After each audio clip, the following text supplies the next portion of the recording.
Karya seni beragam bentuknya. Salah satunya ialah puisi. Karya seni harus berbicara dan menyatakan sesuatu. Puisi berbicara dan menyatakan diri melalui bahasa. Bahasa menciptakan bunyi, suasana psikologi, enigma atau teka-teki, menawarkan sudut pandang sampai makna. Puisi cuma bentuk kesenian yang lain. Ialah representasi dari ketiga unsur tersebut. Penguasaan terhadap bahasa Indonesia dengan baik dan benar menjadi modalitas utama seorang penyair. Hal itu akan berpengaruh pada ketepatan penyair dalam memilih kata atau diksi, kalimat, dan gaya bahasa. Bila komponen tersebut telah dikuasai oleh seorang penyair, maka puisinya memiliki tenaga dan sudut pandang yang khas. Tulisan singkat ini akan menyinggung soal sudut pandang dalam puisi. Maman S. Mahayana mengungkapkan, penyair adalah pembawa suara Tuhan. Tuhan bertahta dalam sanubari para penyair yang terdalam. Maka suara penyair datang dari risalah ilahiyah.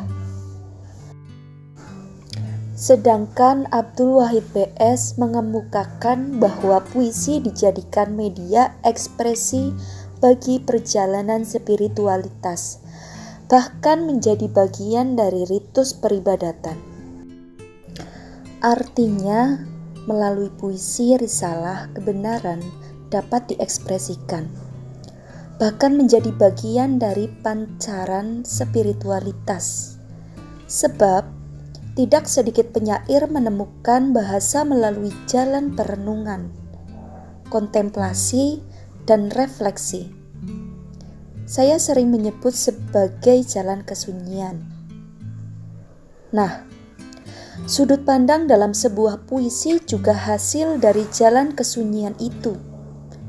Dalam memandang realitas, penyair perlu memosisikan diri. Pemosisian diri menjadi penting agar mendapat angel, sisi yang lain pada realitas itu. Sudut pandang merupakan hasil dari pengambilan angel. Sisi yang lain dari penyair pasca dirinya memosisikan diri, mengambil jarak dari realitas atau fenomena tertentu. Jalaluddin Rumi, misalnya, melakukan perenungan dan pengembaraan panjang untuk menciptakan bahasa dan sudut pandang yang indah untuk bisa dalam menulis sajak-sajak cinta untuk Syams At-Tabrizi. Pada kurun waktu lain, Rendra memosisikan dirinya dalam melihat fenomena pendidikan dan politik sebagai problem kebangsaan yang luas. Hal itu tergambar pada sajak Sebatang Lisong. Matahari terbit, fajar tiba, dan aku melihat 8 juta kanak-kanak tanpa pendidikan, kata Rendra. Kedua penyair tersebut bisa menjadi contoh pentingnya sudut pandang dalam penciptaan sebuah puisi. Sudut pandang memberikan karakter dan tenaga pada puisi. Karena puisi tidak mengenal generalisasi.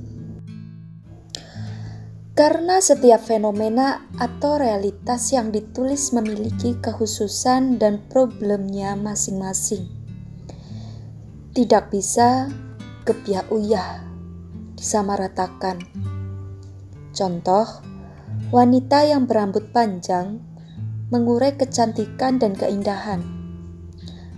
Pertanyaannya, apakah semua wanita berambut panjang? Apakah indikator kecantikan dan keindahan adalah rambut panjang? Dalam proses penulisan puisi, Hal-hal semacam itulah yang perlu dilatih terus-menerus dengan mempelajari karakteristik bahasa penyair lainnya.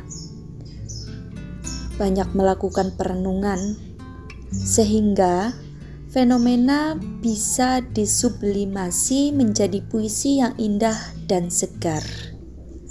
Wallahu a'lam bishawab.